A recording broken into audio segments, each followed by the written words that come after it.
Donc c'est vrai qu'il y a toujours cette question sur doit-on être entrepreneur, oui ou non, et à quel point on doit l'être, et qu'est-ce que c'est surtout. Ce que je fais généralement, pour voir s'il y a certains blocages avec les personnes que j'accompagne, notamment au niveau individuel, dans mon accompagnement individuel, pour voir s'il y a des blocages, des choses qui ralentissent cette personne, c'est que je fais le test. Je crois que j'avais trouvé ça il y a longtemps, mais c'est le test Limitus et c'est le test de limite. Et en fait, c'est juste une question à se poser pour voir vraiment si il y a cet aspect, cet esprit d'entrepreneur, cette motivation, etc. Et cette question, c'est généralement, est-ce que si aujourd'hui, je te donne un job de rêve avec un salaire de rêve qui te permet de ne pas te poser de questions à la fin du mois, et dans ce job de rêve, tu auras les personnes autour de toi qui te correspondent et que tu t'entends bien avec, donc la team. Est-ce qu'aujourd'hui, si je te donne ça, tu acceptes ce job? Est-ce que tu acceptes ce travail? Est-ce que si je vous donne un job de rêve, qu'est-ce que ça veut dire un job de rêve? C'est-à-dire l'activité, la chose que vous souhaitez faire avec les personnes que vous aimez, donc que vous vous entendez bien avec un salaire qui vous permet de ne pas penser aux factures et vivre confortablement. Est-ce que vous prendriez ce job ou non? Si vous veniez à vous dire que, bah oui, en fait, ça me conviendrait d'avoir cette place de travail parce qu'au moins, j'aurais pas besoin de me soucier des factures à la fin du mois, je n'aurais pas le stress, je n'aurais pas forcément besoin de vendre, je n'aurais pas besoin de tourner mon activité, qu'elle fleurisse assez pour en vivre. Tu t'es dit, peut-être que j'ai pas bien posé la question, mais si tu t'es dit, ben ouais, pourquoi pas, en fait, un job, ce serait quand même plus confortable des fois, là, ça veut peut-être dire que le côté entrepreneur, il y a certaines résistances. Et je dis pas que lancer son activité, c'est pas fait pour toi si tu réponds non à cette question, mais ça veut dire réellement que tu aurais des choses peut-être à travailler autour de l'entrepreneuriat et on va voir ça aussi. Donc, qu'est-ce qui est à travailler pour pouvoir vraiment avoir cet état d'esprit d'entrepreneur et qu'est-ce que ça veut dire surtout?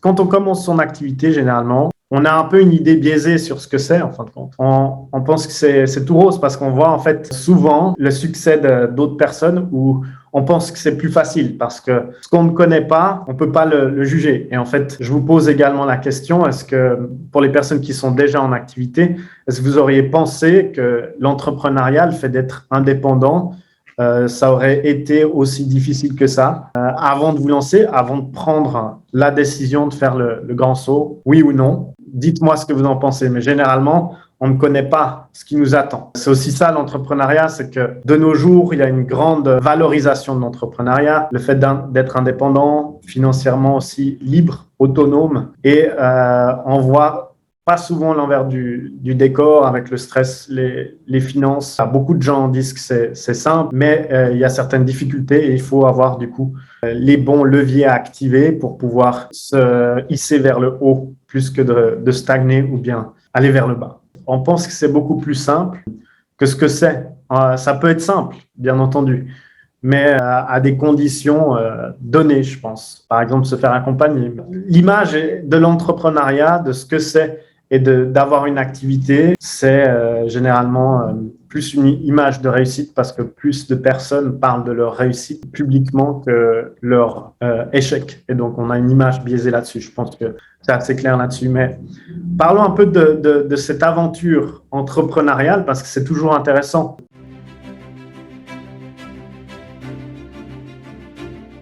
Quand on parlait de la journée ou l'aventure du héros, et j'avais pris cette métaphore du héros et des films tels que Le Seigneur des Anneaux ou bien, je ne sais pas, même Harry Potter, où il passe par beaucoup d'étapes.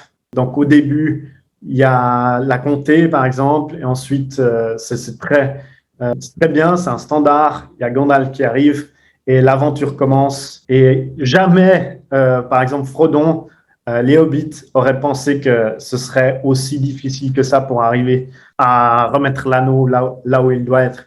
Et c'est un peu ça l'entrepreneuriat.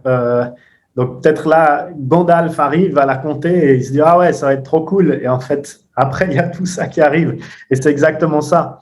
Et ce que je veux dire, c'est que dans toute histoire, il y a des apprentissages, des facteurs qu'on peut traduire en apprentissage. Ça dépend de sa perception de la chose, mais facteurs extérieurs et facteurs intérieurs. Et les facteurs extérieurs dans l'entrepreneuriat, c'est typiquement ce qu'on parle souvent ici, c'est tous les aspects où on a un contrôle très facile. Donc, par exemple, ce qui est de la technique. Donc là, je vais citer par exemple la vente, le marketing, définir sa niche, le site Internet, la publicité, la création de contenu, les réseaux sociaux. Tout ça, ce sont des facteurs extérieurs sur lesquels les personnes dans l'entrepreneuriat mettent leur attention. Et on peut définir comme ça, en fin de compte, l'aventure du héros, c'est de passer par ces facteurs extérieurs, donc tout ce que je viens de citer. Et c'est ce qu'on met sous le chapeau donc de stratégie et tactique. Et beaucoup de personnes, elles se disent c'est facile l'entrepreneuriat, il suffit de faire ça, ça et ça. Et ça, c'est en fait la partie visible de l'iceberg. Et en fait, ces choses, c'est des choses qui s'apprennent. Et les informations sont disponibles sur Internet. Tout ce que je viens de citer, par exemple, la création de contenu, même la création d'un site Internet, c'est des informations qui sont disponibles et des facteurs extérieurs pour développer son activité. Et c'est peut-être aussi pour ça que ça paraît facile, parce qu'on a l'information et on pense que c'est facile et qu'on peut juste appliquer. Le problème, c'est qu'il y a les facteurs intérieurs également. C'est tout ce qui est mindset, donc à l'intérieur. Et ici, c'est toutes les croyances limitantes, les frustrations, les résistances que vous avez. Et en fait, quelle est la partie la plus importante? Bien entendu, le constat. Le constat, c'est que peu importe les facteurs extérieurs, si on arrive à mettre un site Internet en ligne, si on arrive à le faire ou autre, l'influence sur ça, c'est vraiment les facteurs intérieurs. Et les facteurs intérieurs, c'est sa perception, son courage, tout ce qui est à l'intérieur de toi qui va rendre ces facteurs extérieurs, donc la création d'un site, publication de contenu, etc., faisable, accessible et sans résistance. Et le moins tu as de résistance sur ces choses, donc le plus tu travailles sur ton mindset, plus ces facteurs extérieurs sur lesquels tu arrives à agir, sur lesquels tu arrives à être actif ou active, seront faciles à implémenter. Ce que je constate énormément dans le bien-être, mais bien entendu dans beaucoup d'autres domaines, c'est que beaucoup, même la majorité, passent du temps sur la surface de l'iceberg, qui est en fait les facteurs extérieurs qu'on voit. Donc, OK, je vais définir ma niche, je vais faire un site, etc., ou je vais me former au bien-être. Oui, mais travaille aussi ce qu'il y a à l'intérieur, parce qu'en fait, un, ce sera plus fluide ce que tu mettras en place, et deux, tu auras une énergie, un taux vibratoire beaucoup plus haut lorsque tu feras tes actions, tes choses extérieures. Et ça, c'est tellement négligé, ces facteurs intérieurs, en fait, c'est le plus important. Et voilà, en fin de compte, l'entrepreneuriat, ça se résume en ces deux choses, ces deux facteurs extérieurs, facteurs intérieurs, et comment le héros, donc vous, jonglez entre les deux et valoriser l'un ou l'autre. Et ça doit être en équilibre, mais la priorité doit être mise sur ces croyances limitantes, les résistances qu'on a, etc., pour pouvoir rendre fluide les facteurs extérieurs. Voilà. Je suis allé assez en profondeur sur cette aventure du héros parce que c'est important, et je pense que le parallèle avec le Seigneur des Anneaux, des films comme ça, je pense que c'est important de le voir comme ça, parce que on croit que c'est bien joli, on est dans la comté avec ses amis, etc. Mais une fois qu'on part avec Gandalf et les autres, là, il y aura plein de choses, et il faut avoir le mindset, les facteurs intérieurs pour pouvoir résister tenir ou bien innover jusqu'à la fin. Tout ça dans la douceur, bien entendu. Pas besoin d'être un guerrier, une guerrière, pas besoin d'être dans l'agressivité ou dans la compétition, etc. Vraiment s'aligner à soi-même et s'améliorer par rapport à hier, et aller de l'avant avec ça, pas par rapport aux autres. peu importe, par exemple, si vous êtes à la comptée, donc au tout début de votre aventure entrepreneuriale, peu importe que vous pensez que vous êtes capable ou incapable, le fait de penser ces deux choses, vous êtes juste dans les deux cas. C'est juste votre pensée, en fin de compte.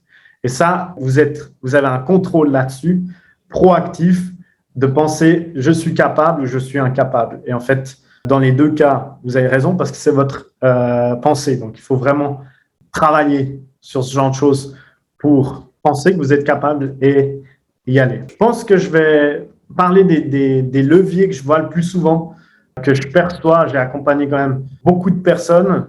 Avec mon expérience, j'ai su voir certains traits de personnalité, de caractéristiques chez des personnes où je me suis dit, ben, ouais, ça, c'est vraiment quelque chose qui porte cette personne vers le haut. Je pense que je voulais partager ça avec vous. Ce n'est pas une liste complète. Il y a certains aspects plus importants que d'autres, des choses peut-être que je ne vais pas mentionner ici. Cependant, c'est mon avis et je pense que c'est des choses où on peut faire un travail de développement personnel sur ces choses.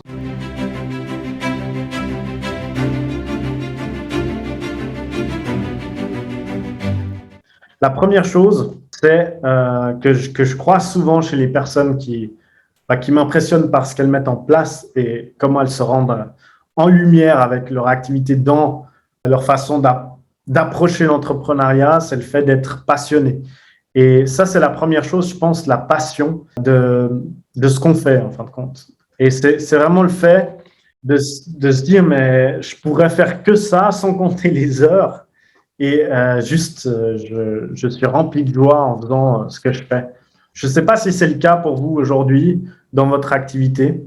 Et je sais que quand on choisit justement le bien-être, c'est souvent un appel et l'envie d'aider autrui. Et souvent, il y a une passion derrière qui se cache. C'est ce qui fait qu'on ne compte pas les heures et qu'on est prêt à donner beaucoup de sa personne, bien entendu. La deuxième chose, c'est le fait d'être positif. Et ça, je le vois souvent, c'est qu'il y a des hauts et des bas, montagnes russes, comme certains diraient, de l'entrepreneuriat. Et il y a des hauts et des bas, il y a des problèmes, il y a certains blocages au niveau de la technique ou même au niveau mental. Et en fait, c'est la façon de voir et d'approcher ce problème d'une certaine positivité. Demandez-vous peut-être justement sur votre activité, est-ce que je vois les choses de façon positive? Est-ce que chaque problème est quelque chose qui me fait grandir, ou bien je me crée des émotions vraiment négatives sur juste un problème? Je sais que ce n'est pas évident, mais ce que j'ai perçu, c'est que les personnes qui voient chaque problème comme une opportunité pour s'améliorer, améliorer leur expertise, améliorer leur activité, vont généralement beaucoup plus loin que les personnes qui génèrent toute cette émotion négative sur des problèmes. Et en fait, c'est juste la perception du problème et de le prendre comme une opportunité de s'améliorer ou pas et rester positif là-dessus. Ça, c'est un trait que je vois chez des personnes quand on lance, par exemple, une campagne publicitaire ou on fait une action donnée. Je vois tout de suite si la personne, comment elle réagit à ça selon les attentes qu'elle avait sur l'action menée. Et ça en dit beaucoup de choses. Ça dit vraiment beaucoup de choses sur la personnalité et le fait d'être entrepreneur ou d'avoir cette vision de l'entrepreneuriat. Ça le fait en fait, mais c'est pas grave que ça n'a pas fonctionné. Ou moi, j'ai appris, je ne ferai plus cette erreur et je vais passer au plan B. Et puis y aller comme ça. Et en fait, juste se remplir de cette positivité pour avancer, c'est tellement plus facile que de rester dans de la négativité et puis se dire, mais si ça n'a pas marché, c'est un signe, etc., je ne vais pas le faire, etc. Non, non, non. Il faut prendre ça comme positif, c'est un signe, OK, qu'est-ce que je peux faire pour améliorer et rester positif? Dites-moi dans les commentaires qu'est-ce que vous pensez de tout ça? Si au niveau de la passion, vous êtes à 10 ou si pour la positivité, vous êtes peut-être un peu moins, vous avez tendance à avoir les problèmes comme source d'émotions négatives ou pas. Dites-moi en plus parce que c'est ce qui fait la différence, je pense, entre les entrepreneurs. Voilà. Le quatrième point que je remarque souvent chez les personnes que j'accompagne, c'est l'ambition. Bon, l'ambition, on peut être ambitieux ou pas, mais voir les choses quand même en grand. Ça, c'est ce qui remplit généralement les personnes d'une énergie infinie, être illimité, comme certaines personnes diraient dans ce groupe. C'est essentiel, je pense, aussi dans l'entrepreneuriat d'être assez ambitieux sans être dans la compétition, mais voir les choses en grand parce que c'est ce qui régit nos émotions aussi, qui les accélère et notre motivation. C'est très important de voir plus que juste peut-être développer un petit cabinet avec sa petite clientèle et voir un peu plus grand. Il y a aujourd'hui des technologies à mettre en place pour vraiment avoir un super impact positif sur beaucoup de monde, amener le bien-être à beaucoup de monde. Il ne faut pas être dans la peur. Je pense qu'on peut vraiment, vraiment changer les choses à grande échelle quand on a l'ambition. Et entre une personne qui voit peut-être les choses petites et une personne qui voit les choses en grand, faire des formations, etc., tout ça en étant canalisé, pas dans l'extrême bien entendu, ça fait une grande différence sur les actions qui sont prises avec l'énergie qui est mise dans ces actions. La cinquième chose, du coup, c'est le côté créatif. Et je vois qu'il y a beaucoup de personnes qui me disent « Ouais, mais Morgan, je manque d'idées, je sais pas quoi faire ou je sais pas quoi publier, je sais pas quelle action mettre en place, etc. » Et ici, l'entrepreneuriat, bien entendu, il doit avoir cet aspect de créativité. C'est vraiment important d'avoir des nouvelles idées. Et ce que j'ai constaté avec mon expérience, c'est souvent que peut-être le pourquoi, l'envie vraiment de vouloir aider les personnes et aussi de voir les choses en grand est peut-être limitée et donc on n'est pas créatif. Si vraiment on est connecté à son pourquoi, sa mission de vie ou bien sa mission d'âme, cette énergie de la créativité, elle devrait venir toute seule parce qu'en fait on est connecté à son client de cœur, à sa niche, on souhaite l'aider et en fait on débloque en nous grâce au fait qu'on est aligné des idées pour les aider au mieux. Des idées donc de publication, par exemple, ou d'autres actions à mener pour développer son activité. La créativité, c'est bien entendu important aussi pour développer son activité sur le long terme. Je le dis souvent concernant la créativité, si on se met dans les chaussures de son client idéal, on pense comme lui, il va nous inspirer et c'est cette source d'inspiration qui va nous aider à avoir de bonnes idées pour pouvoir l'aider. Ensuite, connecter à l'amour.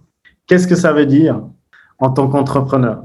Donc, connecter à l'amour, c'est quoi? C'est en fait ce que je remarque très souvent, et ça, je l'ai un peu mentionné, c'est différent que la passion, mais c'est des personnes qui sont dans l'amour, donc vraiment dans la bienveillance et dans le fait d'apporter à l'humain de la valeur, bien entendu, du bien-être et se soucier du financier à second plan. Et en fait, juste avoir le cœur bien en place pour aider et ensuite penser à l'argent. L'argent est nécessaire, bien entendu.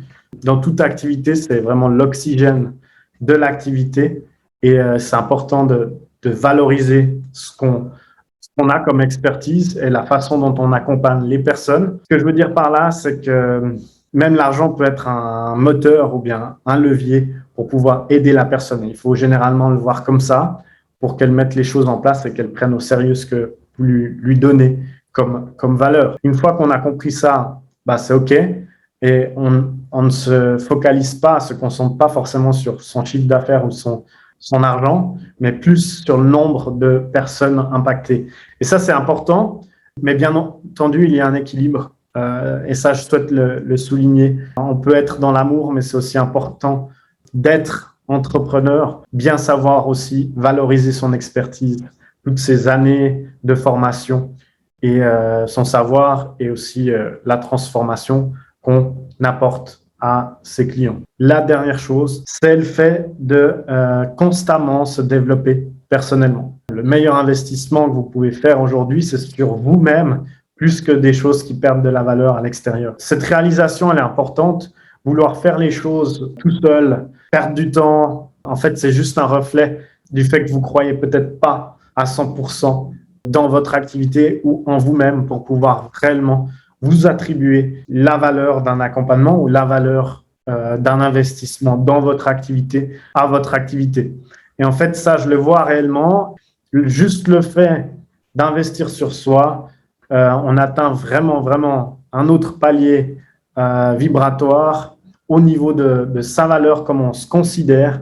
La confiance en soi, elle fait x10 généralement parce qu'on a franchi un cap. Ouais, on a des énergies super qui fait parfois qu'on transpire la certitude et la confiance augmente à un tel point qu'on s'assume plus, on assume sa posture thérapeutique et posture d'entrepreneur et on n'a aucun blocage sur le prix parce qu'on croit encore plus en soi. Et juste le fait d'investir sur toi, quand on parle à un client, c'est une autre façon, une autre énergie et on inspire aussi beaucoup plus de certitude pour que la personne investisse sur vous. Comment on veut qu'une personne investisse sur nous si on n'a pas investi réellement sur nous? Et ça, c'est la question vraiment à se poser.